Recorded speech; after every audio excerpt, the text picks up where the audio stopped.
हम उससे कहीं अलग नहीं। एनआरसी आपके घोषणा पत्र में नहीं, हमने उसको तो हम जहां देखिए जो हमारे संकल्प पत्र में है वो हम पूरा अक्षरशः पालन करेंगे। और निश्चित रूप से यदि हमें यदि हमें पत्र में क्यों नहीं है, यदि हमें देखिए, मैं फिर कहूंगा इस बात पे अमित शाह जी ने बहुत क्लियर किया है।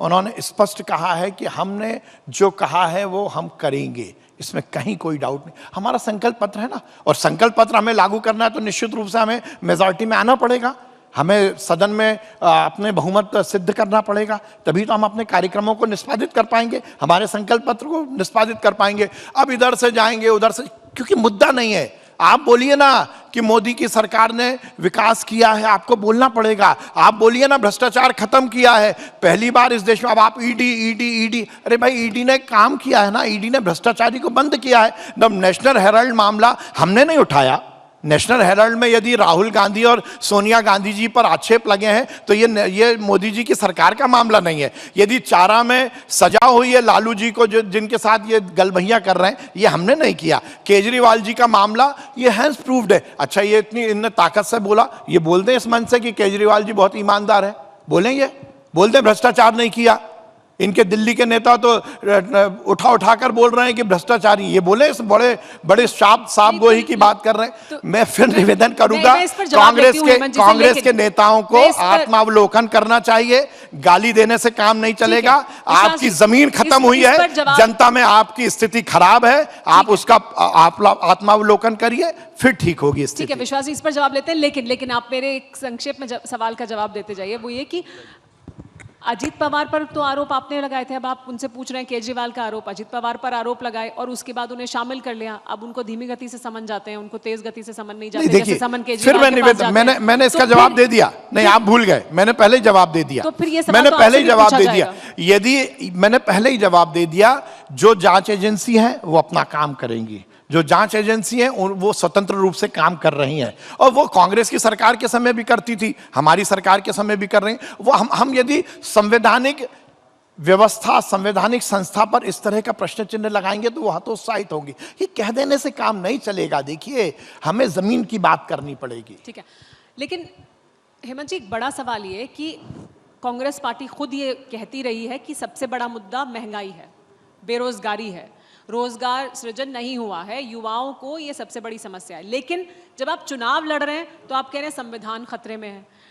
आपका जो केंद्र में मुद्दा है वो दिखाई दे रहा है संविधान खतरे में होना मुद्दा है। तो क्या ये कंफ्यूजन आप खुद भी पैदा कर रहे हैं लोगों के बीच मुद्दा लेके जाने को लेकर, कि आप जब मुद्दा लोगों के बीच लेके जा रहे हैं तो कह रहे हैं संविधान खतरे में है, जबकि बड़ा मुद्दा तो आपके मुताबिक बेरोजगारी का था, तो वो क्यों नहीं आपने प्रमुखता से उठाया? क्या वो कंफ्यूजन दिखाई दे रहा है? अब पहले तो विश्वास सारंग जी ने मोदी जी की इतनी सारी गारंटीज गिनाई, तो मैं आपको एक चीज़ बता देना चाहता हूं कि मोदी जी की ज़ुबान की और चाइना के सामान की कोई गारंटी नहीं है। दूंगा ना, उसका भी दूंगा। मैंने कहा इन दो चीज़ों की कोई गारंटी नहीं है देश में।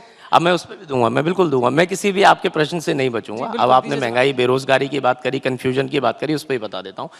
जब चुनाव लड़ा जाता है तो किसी एक मुद्दे पर नहीं लड़ा जाता, मुद्दे उसमें अनेक हो सकते हैं। संविधान की बात कब आती है? जब इस तरह हम संविधान का मुद्दा लेकर के नहीं आए। संविधान का मुद्दा लाने के लिए भारतीय जनता पार्टी के नेताओं ने विवश किया, इस तरीके के मंच से भाषण देकर के आरक्षण पे कई इस तरीके की बातें कही उन्होंने, कई इस तरह। अब जब स्वयं कोई जिम्मेदार व्यक्ति, सांसद और मंत्री यह बात कह रहा है कि हम 400 सीट क्यों लाना चाहते हैं, संविधान खत्म की, मतलब आप कह दीजिए ये बात गलत है, ये वक्तव्य गलत है, मैं इस पे नहीं बात करूं, तो लाजमी है फिर प्रश्न उठेगा। वो हमारा मुद्दा तब नहीं था, लेकिन यदि कोई बीजेपी का जिम्मेदार व्यक्ति, कभी विश्वास सारंग जी भी बोल देंगे तो फिर हम उसको मुद्दा बनाएंगे तत्कालिक। रही बात महंगाई और प्रमुख मुद्दा वही, हाँ, प्रमुख मुद्दे हमारे वही हैं, जबकि आपके हमको बड़ा मुद्दा देश में चुनौती लोगों के सामने रोजगार की है, महंगाई की है। बिल्कुल, मूल मुद्दा जो है हमारा, जिसपे हम चुनाव लड़ रहे हैं, वो सबसे उसमें प्रथम महंगाई और बेरोजगारी हैं।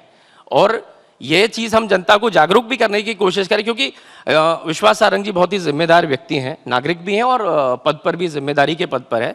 विधानसभा में भी जो आंकड़े दिए जाते हैं उसमें, जो राज्यपाल महामहिम के अभिभाषण में जो आते हैं आंकड़े, उसमें तक कई जगह आंकड़े लिखे हैं कि हमने लाखों लोगों को रोजगार दिया। मैंने माननीय अध्यक्ष जी के माध्यम से पूछना चाहूँ, मैं तो आज भी पूछना चाहता हूँ, मंच के माध्यम से पूछ लेता हूँ, टीवी 9 के मंच के माध्यम से, यदि मध्य प्रदेश में लाखों लोगों को रोजगार मिला है, मैं आदरणीय विश्वास सारंग जी आपके सामने, सबके सामने पूछ रहा हूँ, अगर तो उन लाखों लोगों की लिस्ट जारी कर दे कि ये नाम है, इस जगह का रहने वाला, उसका ये मोबाइल नंबर है, आप कंफर्म कर लीजिए और वो आज की तारीख में इतना इनकम टैक्स भर रहा है। मैं बोल रहा हूं ऐसी कोई सूची है ही नहीं, सिर्फ एक किताब में छाप दिया कि हमने गरीबी दूर कर दी। कौन गरीब था आप नाम दीजिए ना, कि फला फला फला व्यक्ति पहले गरीबी रेखा में थे, अब दूर हो गई।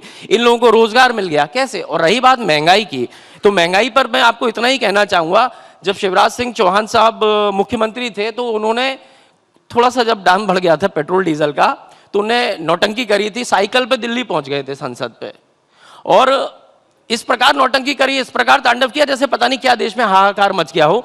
तब 60 रुपए के लगभग दाम था, पूरे आजादी से लेके 60-70 सालों में 60 रुपए पहुंचा, आज 100 के पार हो गया। आज शिवराज सिंह की साइकिल कहां चली गई? नहीं तो शिवराज क्यों निकलेंगे साइकिल पे? अब तो आपको निकलना चाहिए साइकिल पे, आपके नेता निकले साइकिल पे, उनको निकल के बताना चाहिए कि ये जनता का प्रमुख नहीं, मैं मुद्दा इसलिए है। कह रहा हूं, यस, मैं विपक्ष में आप हैं अगर, तो आप वो मुद्दा उठाएंगे और बताएंगे कि देखिए सरकार कैसे लोगों के साथ अन्याय कर रही है, तो आप भी तो सड़क पर नहीं दिखाई दे रहे। क्या ये वजह है, इस वजह से वो दावा कर रहे हैं 29-0 हो जाएगा? मैं शिवराज जी की बात इसलिए कह रहा हूं क्योंकि शिवराज जी मुख्यमंत्री का नहीं, बहन भाई का रिश्ता इस क्षेत्र से जोड़ा था, अपने प्रदेश से जोड़ा था, और उन्होंने ये बात कही थी और मैंने उनसे भी पूछी। मैंने कहा जब भाई हम तो बात कर रहे हैं प्रश्न की, यदि मैं आज ये बोल रहा हूं कि ये गलत है, तो क्या कल मैं किसी भी पार्टी में हूं या किसी भी स्थान पे हूं, क्या मैं उसको सही ठहरा सकता हूं? क्या मैं सही और गलत नीतिगत उसकी बात कर रहा हूं। रही बात कांग्रेस की, तो हम लोग तो इस मुद्दे को उठा ही रहे हैं, हम लोग मीडिया पे बोल रहे हैं, मंच पे बोल रहे हैं, भाषणों में बोल रहे हैं, लोगों को बोल रहे हैं, और जो चीज है वो दिखाई दे रही है, लोगों को दिखाई दे रही है। कितना यहां पे आप पेट्रोल डीजल के दाम तो देख लीजिए।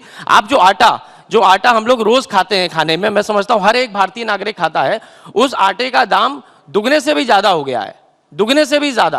क्या ये महंगाई नहीं है?